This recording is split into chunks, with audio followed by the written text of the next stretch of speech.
Hi, and welcome to this DTC 2021 presentation on creating and integrating procedural digital nature. I'm Matt Rivexier, Director of Product Management for Eon Software, and I'll be joined today by Daniel Zebarer, our Product Marketing Specialist. Before we start, we'd like to remind you that we are available for chat during this talk, so if you have any questions, please click on the chat button at the bottom right of this web browser to submit your questions, and we'll happily reply there.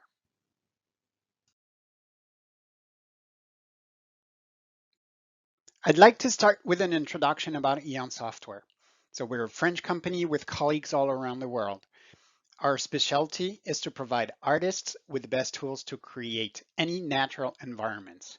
For that, we offer 3 software solutions: View, PlantFactory, and PlantCatalog. Eon was created 24 years ago, and you may have noticed the Bentley logo on the first slide. That's because we were acquired by Bentley Systems back in 2015.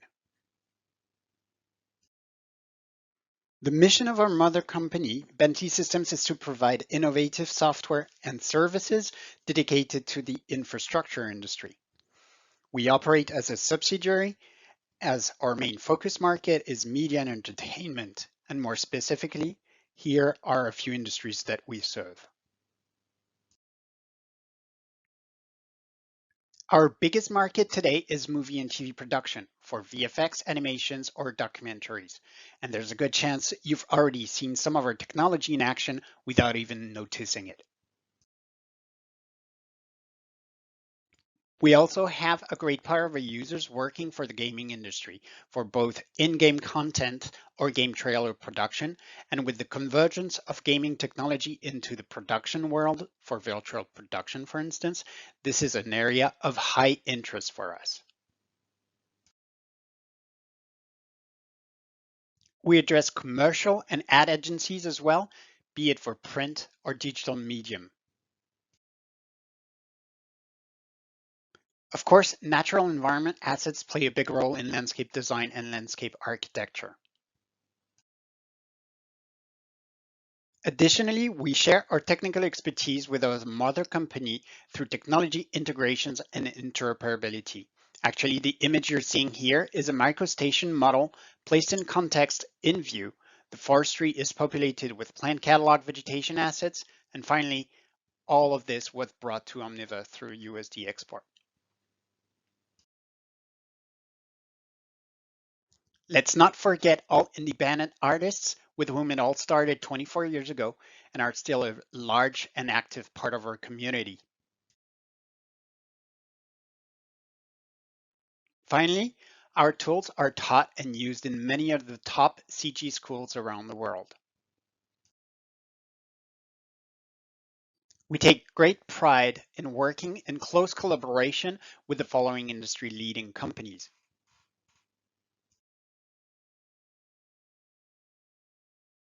To conclude this introduction, let's talk about the procedural buzzword. We've developed procedural technologies for over 2 decades, but what exactly are the benefits of procedural? First one is scalability. With one single procedural asset, you can make intelligent random variations, create multiple resolution, create large amount of visually distinct assets. This increases your productivity by saving a huge amount of time in production. The second one is efficiency with non-destructive parametric workflow. Procedural modeling is far more efficient than creating scenes in the traditional way. You can always go back in time, test various configurations in a matter of seconds. Then, quality excellence.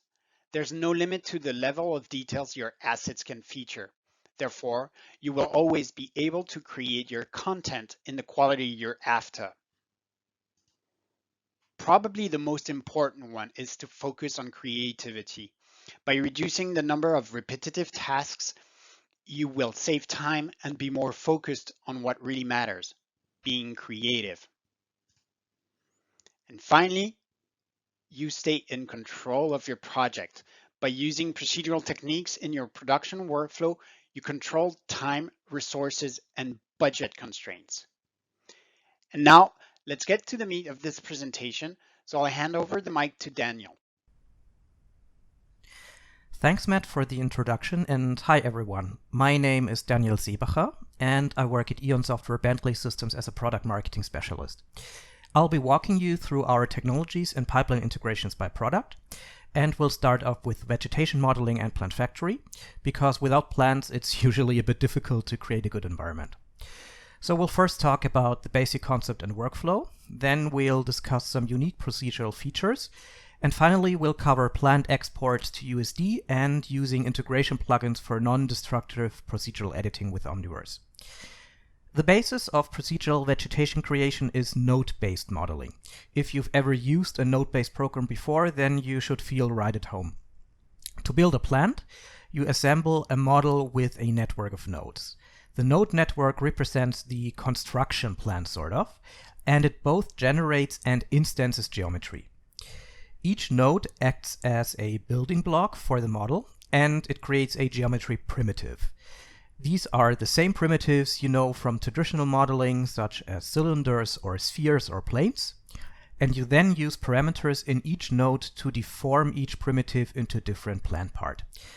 For example, you would use a segment node in PlantFactory, which creates a cylinder for modeling trunks, or branches, or stems, or stalks, or you would use a leaf node to add a deformable plane for leaf creation. This video provides a quick overview on how to approach node-based vegetation modeling. We'll start off with a cylinder where we'll adjust the length, the radius, and the root base. Fine-tuning a setting is often achieved with curves, which change a parameter's effect along the length of the geometry.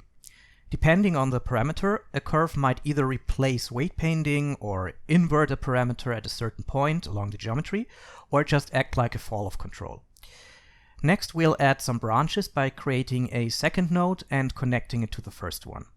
This connection adds new controls for scattering this child branch node on the previous node, the trunk parent. You can adjust the number of generated child instances and their placement rules. Here I'm editing some more placement parameters for the growing branches, and then I modify the branches themselves and do some more curve editing. In addition to changing parameters, you can select any plant part in the 3D view and edit the spline that runs through each segment node. Almost each parameter also has a variation field for randomization. So adding randomness to enough parameters lets you generate new random variations of the entire model. This randomization also works with directional forces, which twist and bend the geometry. By connecting more and more geometry nodes, you'll eventually end up with a complete plant model, and the finished model can be automatically rigged for wind animation. The animation can loop seamlessly, and the duration and the frame rate are customizable. The wind effect itself is achieved with a rotational rig, and the animation can be enabled or disabled per plant part.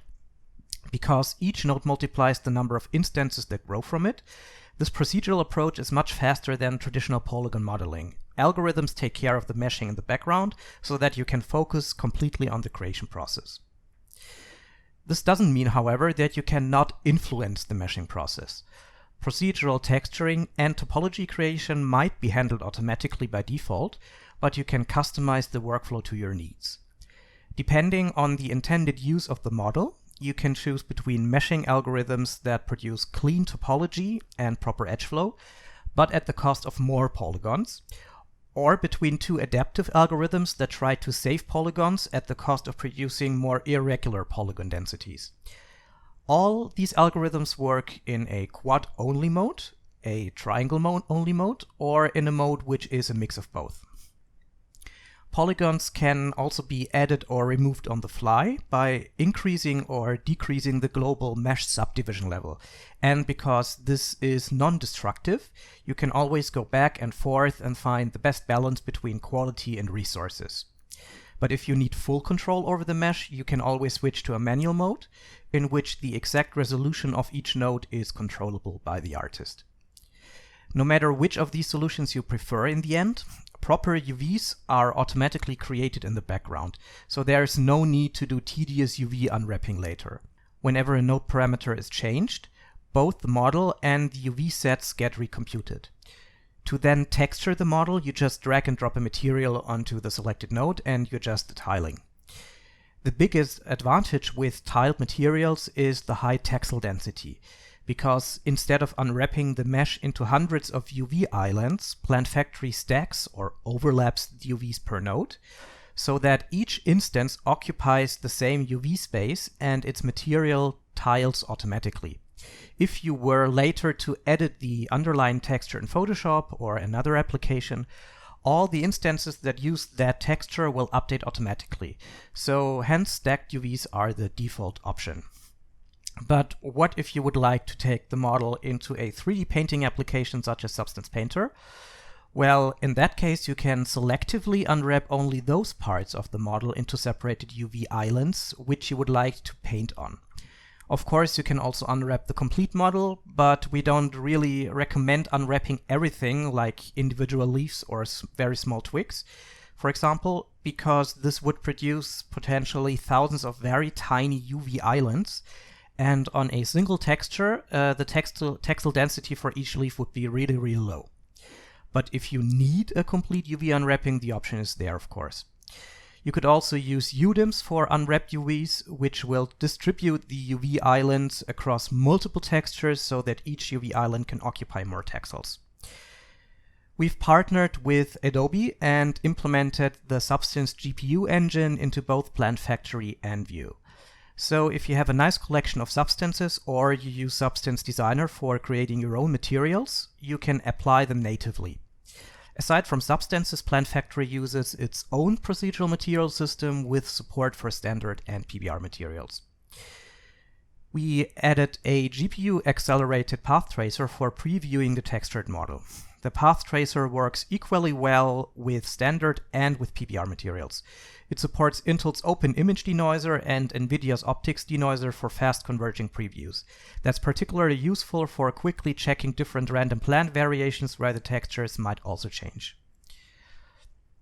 And speaking of texturing, LODs might admittedly not be the first thing that comes to mind, but they are indeed quite useful for texturing too. First and foremost, an LOD's purpose is obviously to produce a lower resolution version with less subdivisions of an existing mesh. PlantFactory creates LODs automatically. There are 5 LODs by default in a new scene, but you can adjust how many LODs you want and add more or remove existing ones. You can also adjust how much a plant is simplified with each subsequent LOD, and you can disable any geometry node completely for certain LODs for removing smaller details that might not be visible from far away, such as fruits, for example. Alternatively, you might want to replace entire parts of your model with a different node altogether. For example, leaves with real 3D geometry might be replaced with textured crossed planes at the lowest LOD. By utilizing the LOD controls, you do not need to build a new node graph in a new scene, so instead you can reuse what you already have and swap geometry in and out selectively. But as mentioned, LODs can also be used for texturing. By exporting a high-res and a low-res version of the same model, textures can be baked out of the high-resolution file. In this screenshot, I've selectively unwrapped the trunk and the branches, and then I baked mesh maps from the high detailed model onto a less detailed LOD mesh. That's quite an easy way to get a detailed looking tree, all while saving on resources. So let's recap what we've talked about so far. Procedural modeling saves time because all the technical tasks such as topology creation and edge flow or rigging and UV unwrapping are done automatically in the background. Every step you make is non-destructive, which allows to iterate quickly and find a good compromise between quality and speed. And thanks to the built-in randomization system, you model a plant only once and then you generate as many variations out of it as needed.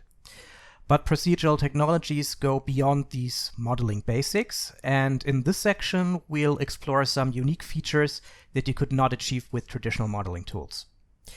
So once you've done a couple of models, you might not want to start from scratch anymore with each new project. So to avoid this, open the content browser and select a pre-made template, a component. This component could be a complete plant or just a part of it. A component can also be used as a 3D brush for drawing a plant. Here I loaded a trunk component and then I painted the trunk shape in the viewport. Now I would like to add some branches with twigs and leaves, but instead of hand drawing them, I just add them to the model with a single click. And within less than a minute, we created a full tree, which can then be adjusted further as needed. I can edit the trunk spline that it drew with the manipulation tools and adjust the shape at any time. So it takes a moment for the software to update, and then all branch instances adapt to the adjusted new trunk shape. You can design your own components, by the way, by grouping nodes and saving them to the content browser. This way you can build a library of textured or untextured presets for future projects. Next, let's talk about advanced dependencies. I'm referring to driving node parameters with other nodes and creating additional advanced growth rules. For example, you could make the number of leaves depend on the length of a twig. So the longer the twig, the more leaves will grow from it. Or you could use a procedural noise to displace a trunk and add some high frequency detail to the mesh. When you start creating such advanced dependencies and growth rules, the learning curve can be a bit daunting at first. So to help you with this, we have tutorials on our YouTube channel, and we will launch a training center with lots of new learning content later this year. But often, in addition to tutorials, the best way to learn something is to just look at what other users are doing with the software. So we want to encourage you to share scene files with others and to exchange your own discoveries. You can also sell your models if you wish, both exported meshes and the original procedural scene file, because we're not imposing any sort of restriction on this at all, so whatever you create is yours to own. The more advanced dependencies you add, the smarter the plant itself becomes. And we've taken the idea of this smart modeling approach a step further and developed a system for publishing node parameters to a top-level custom interface. With this interface, you can then create presets within the model. Here I'm publishing the length parameter of the stalk of a crocus. Once published, the parameter then appears under the published name on the presets tab, along with all the other parameters that were published in the model. I can focus now on only these settings for customizing the plant. This model here has a published slider for adjusting the number of leaves and a drop-down menu for switching between different crocus colors.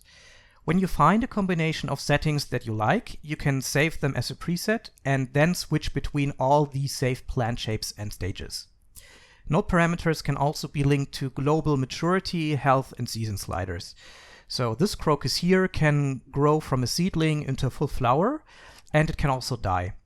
With the preset system, you can then store the seasonal stages, or young and old, or healthy and unhealthy plants all in a single model, and you can create as many random variations of each preset as needed. And this leads us to the plant catalog. With the preset and interface system that I just showed, we created a full catalog of botanically accurate plants, where each model comes with dozens of preset shapes and parameters. This is a bit like having a full vegetation engine built into each model. You do not need to own PlantFactory to use these models, because the catalog ships with its own exporter and editing software that we're seeing here, which allows changing presets, adjusting parameters, and generating new variations. If you do own PlantFactory, though, you would just open the model in there. And all of the models are animation ready and support wind animation with a customizable intensity. If you want to know more, we have videos for every single plant species on the PlantCatalog YouTube channel, so just go and check them out. With the PlantCatalog exporter and PlantFactory, you can export the final model as a static or animated polygon mesh to a large variety of standard 3D formats, such as FBX or Alembic or OBJ or others. So now that we're talking about export, we'll transition into the integration part of our presentation. Let's talk about Omniverse first. If you've never heard or used Omniverse before, you can go to the Nvidia Omniverse page and download it for free. It's been in open beta since December, and it's just really amazing. It's really such a cool technology. The basic idea behind Omniverse is a collaboration platform for bringing assets from different applications together and having a live sync between all apps. So multiple artists can work on different parts of the same scene across multiple applications simultaneously. and they see everything come together and update in real time on their machines. I suggest you just watch the introduction presentations to Omniverse on Nvidia's website, and then you'll get excited by all the possibilities that will open up. So Omniverse itself is based on Pixar's open source file format USD, which stands for Universal Scene Description. USD is still in development, and with ongoing development, it continues to support more and more universal 3D functionalities. Compared to traditional file formats, USD is incredibly efficient with data streaming, and it handles large files and animations with ease. We just implemented USD export in our latest 2021.1 release for both View and PlantFactory. And we worked with Nvidia and with Omniverse during the development, and we even implemented a dedicated Omniverse export preset based on our own internal testing. So here's an animated plant species from our catalog that I exported to USD. Omniverse requires a RTX compatible card to run, and even though I'm running this on a laptop with a lower-end Quadro GPU, the performance I get even with an animated plant with so many individual moving fronts is just astonishing. I can even switch this from a real-time display to a path-traced version, and the frame rate still holds up even with the Nvidia optics denoiser running in the background. But export is not the only pipeline integration option. Both PlantCatalog and PlantFactory include integration plugins that offers the same capabilities from the PlantCatalog exporter. So you can choose a preset, edit parameters, adjust the mesh resolution, or generate new random variations. And while we do not have a direct connector to Omniverse yet, some other applications do, and you can use the plugin in those applications to get real-time feedback in Omniverse about the procedural plant edits that you do with the built-in vegetation engine from each model. The plugin is currently available for 3ds Max, Maya, and Cinema 4D. And next to procedural plant editing, the plugin can create native materials and shaders for Arnold and V-Ray, and we'll come back to this just a little bit later in the presentation. So what about that integration with Omniverse? For the exact setup workflow, you should consult the documentation for each connector, but the idea is to export a scene from Maya to a USD file using the connector plugin. Then you drop the USD file into a scene in Omniverse, enable live sync in both Maya and Omniverse, and then every change you make inside of the Maya scene is written to the exported USD file in the background, and this USD file is synced to Omniverse's so-called nucleus core, which in turn syncs the changes back to Omniverse. So while everything is kept in its original native object type format in the Maya scene file, all assets are baked to USD simultaneously. This is where our plugin fits into the workflow. So the plant is still procedural within Maya if you load it with our plugin, but it's baked to USD in Omniverse. 3ds Max also has a connector to Omniverse, by the way, so the workflow we'll be seeing in the next video will work just the same with 3ds Max. I've set up the scene as explained with live sync on in both Maya and Omniverse, and I've then loaded a procedural oak tree with the plugin in Maya and dropped the USD file into an Omniverse scene. When I now go to edit plant in the plugin, I can make adjustments. I have access to all presets, global controls, and all published parameters. So let's switch to a different seasonal and shape preset, and the plant will regenerate. As soon as it has finished recomputing, the plant will update in both Omniverse and Maya simultaneously. While the plant is still a procedural file in the scene, we use a low resolution mesh to save some resources and to generate new plant variations faster. As a disclaimer, I should add that I shortened the waiting times between plant computations a bit for this video. In reality, the computation times are not particularly long, but for a big tree such as this one with a few thousand branches and leaves, the full computation might take around ± 10 seconds or so. I've now unlocked all parameters, which switches the preset type automatically to custom, and I've adjusted the plant health so that the tree loses quite a bit of its canopy. By entering a different seed, I can generate a new plant variation. Now I want to convert the plant into a baked polygon mesh with better resolution. So I adjust the overall plant resolution first and wait for it to recompute. And then I go to Convert Object in the plugin. I can now set the folder for the texture maps, and this time I just want to have a static mesh. When converting the plant, we get the full resolution and quality compared to the simplified procedural file from before. When I added the plant in Omniverse, I had used the same scene with the animated palm tree from before. So now we have an Omniverse scene where both assets come from different applications, one being PlantFactory and the other one being Maya with the Maya connector. And they work flawlessly together in Omniverse without having to import and adjust them in a specific DCC app. Compared to the palm tree, the oak is absolutely gigantic with way more polygons, and yet I still get that really good frame rate, even though we now have a really large second high-res model in the same scene. This shows just how well USD works as a file format.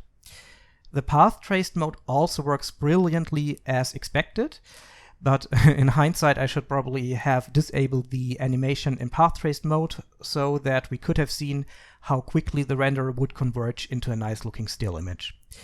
But then maybe this is another incentive for you to go and try Omniverse yourself.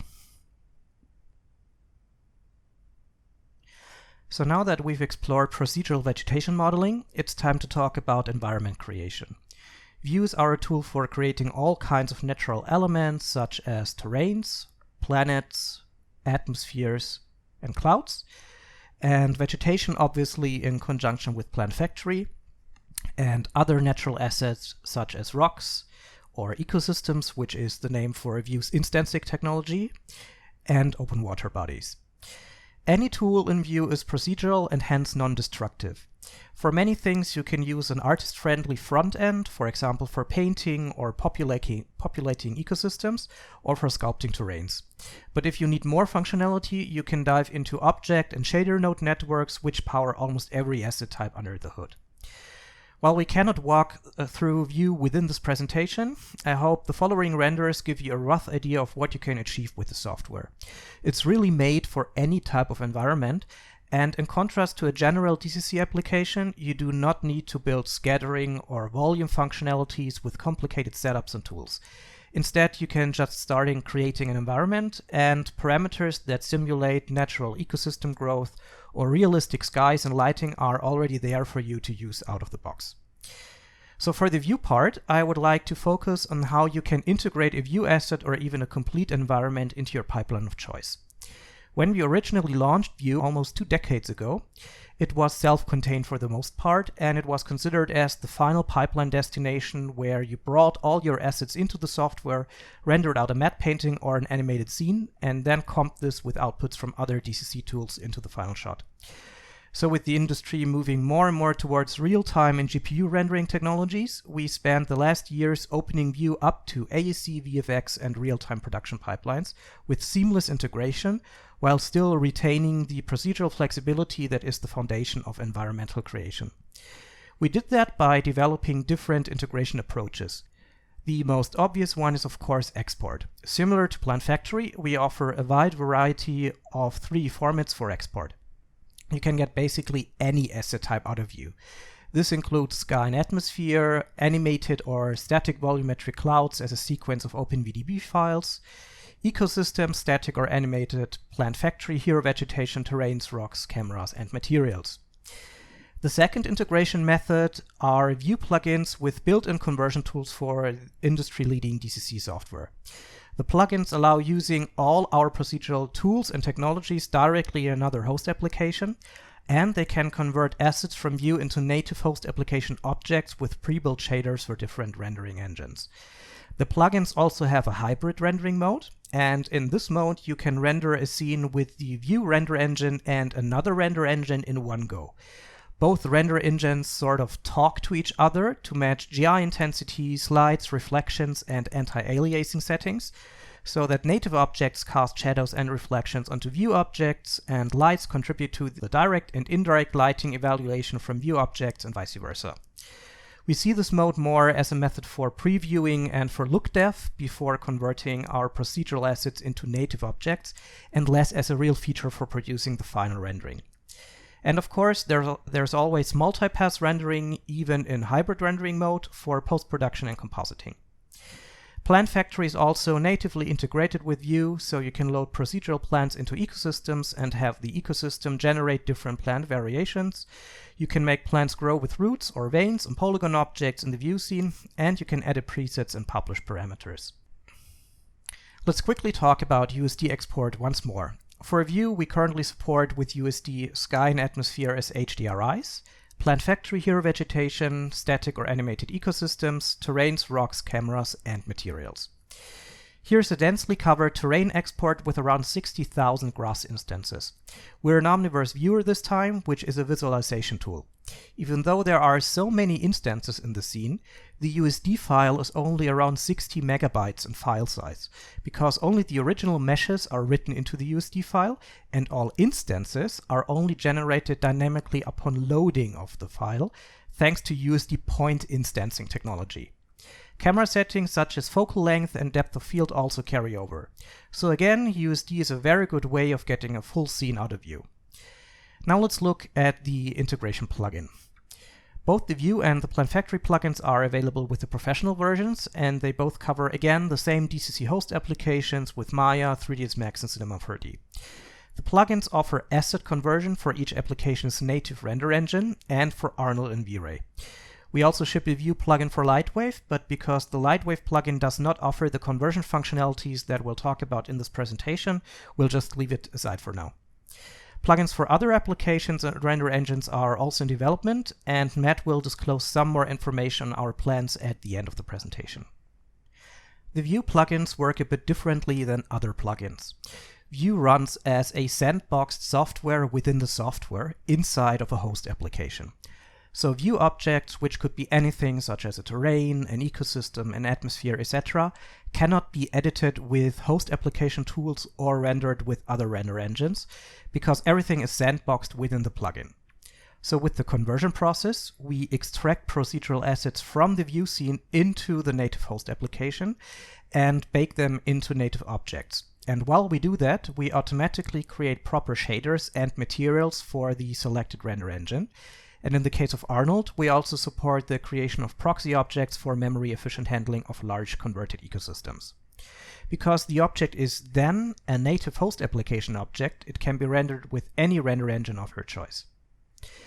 Here I have a terrain in Cinema 4D where the ecosystem instances are displayed as boxes to keep the viewport responsive.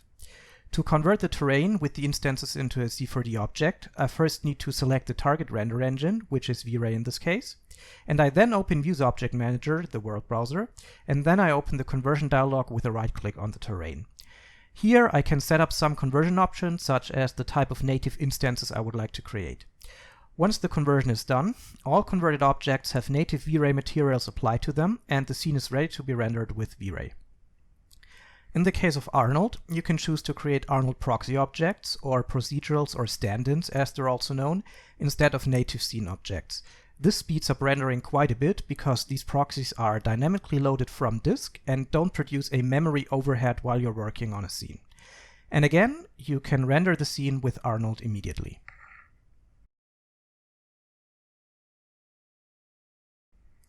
Finally, let's just take another quick look at the PlantFactory plugin, which also supports the shader conversion. I've already set up a scene and added a couple of plants in here. They all use native Arnold materials, and I can preview them live in the Arnold IPR. For using this feature, I need to check first that Arnold or V-Ray is set as the target render engine, and then I can load a new plant from the content browser and select a preset. The plant is automatically generated with the correct native Arnold shaders, even before converting it to the final baked mesh. So you can now make procedural edits to the plant and see the changes happening live in the Arnold render preview. I just mentioned in the previous slide that you can render Vue assets with any render engine once these assets have been converted, even with engines that we do not support officially yet. In these cases, you just need to set up the materials and objects for the target render engine yourself. So let's quickly come back to our Vue screenshot from earlier today. And this is a very simple scene draft with a 2K terrain, so it's not particularly high res. A rock and a snow material slapped onto the terrain, and some volumetric view clouds through which the mountains peak. Take a look at the camera preview on the right of the screenshot to see what the scene would look like rendered. And here is the same scene rendered with Redshift inside of Cinema 4D with a mix of asset conversion and export. The sunset sky was exported as a 32-bit HDRI, and the clouds were exported as an OpenVDB file. The terrain was converted using the View Conversion tool with the plugin, which baked the two material layers into one texture and created a standard material out of it during the conversion. I then used Redshift's material conversion tool to convert the Cinema 4D material into a Redshift material, and I added a maxo noise to the Redshift shader because my original view material did not use bump or normal mapping at all. So while this is nothing fancy and just a starting point, this process works equally well with full scenes with high detail and lots of instances, objects, and clouds. It just requires more manual work to create the shaders for your target render engine on your own. To end my part of the presentation, here's an overview of the pros and cons of the different integration methods. Export is generic and works with any application. It supports USD and all asset types, and you can render scenes with any render engine. On the downside, you need to adjust the exported materials manually to create proper native shading, and you might need to do repeated trial and error to find the right export settings for a target application and render engine. Asset conversion removes most of these problems from export. Not only can it create native shaders automatically for certain engines, it also uses proxies and native instance types for converting large-scale environments, which eliminates also the need for repeated import and export workflows. And if you want to edit something again, you can just open the view scene inside of the host application with the original element, make some changes, and then reconvert. So the whole process is non-destructive. However, the plugins are not available for all applications, and once you've converted and further edited a formerly procedural asset, you'll be reliant on the host application support of USD if you want to export the modified asset to Omniverse, for example. And not all asset types are available within the conversion tools yet. For example, for clouds, you still have to use the export. We haven't talked much about hybrid rendering today, but here's a quick overview. With hybrid rendering, there's no need at all for conversion or export processes, and procedural materials can remain procedural and produce infinite detail. And it's easy to set up the scene, do some look development, and create previews. But again, hybrid rendering is only available for the applications for which we developed our plugin. It also doesn't work with many render engines, and you need to understand how both render engines react when you adjust settings. So there's a bit of a learning curve involved here. And because all objects remain procedural within the original View or PlantFactory scene, you cannot edit them with native host application tools, and there's only limited interaction possible with other host application objects. So this concludes our quick overview and introduction about procedural nature creation workflows and about how to integrate them into different pipelines. I would like to thank you for your attention, and I'll hand the microphone back over to Matt. Thank you, Daniel, for this detailed overview. So to end this talk, I'd like to share with you some of the great technologies we've been working on and that should be released in the coming month. On the general feature set, while we're already supporting OpenVDB through exports, we're currently looking into converting our cloud layers and standalone procedural clouds to NanoVDB. We're working on including all our light sources to our USD exports, and also there's a new cloud layer technology that's coming up to create both standalone and full cloud layers more easily. There's of course a lot more cooking, but we cannot just talk about this yet. On the Omniverse specific topic, we're developing a few tools dedicated to Omniverse integration, such as a PlantFactory importer Omniverse extension, and we're also looking into adding a direct Omniverse connector to View and PlantFactory. Related to integration, we're continuing our development for PlantFactory importer plugins, and a dedicated plugin for Unreal Engine is on its way. We've started also preparation work for a standardized shader conversion and authoring, namely through MDL, OSL, or Material X. Finally, we should also be releasing new dedicated integration plugins for other host applications, such as Blender, and support for new render engines such as Redshift and RenderMan. We're also looking into AR and VR, and I'll cover this in my final slide just after this one.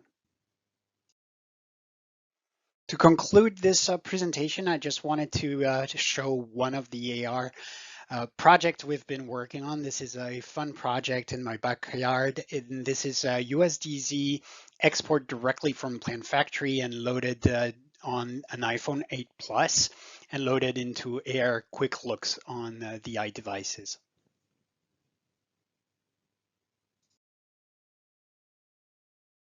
So this is the end of our talk. If you're interested in seeing what other areas Bentley Systems is involved with, we'd like to recommend you attend the following sessions and of course all other GTC 2021 sessions about Omniverse and USD and so on. We'd like to thank you for your time today and remember that we're currently available on the chat to answer any questions you may have.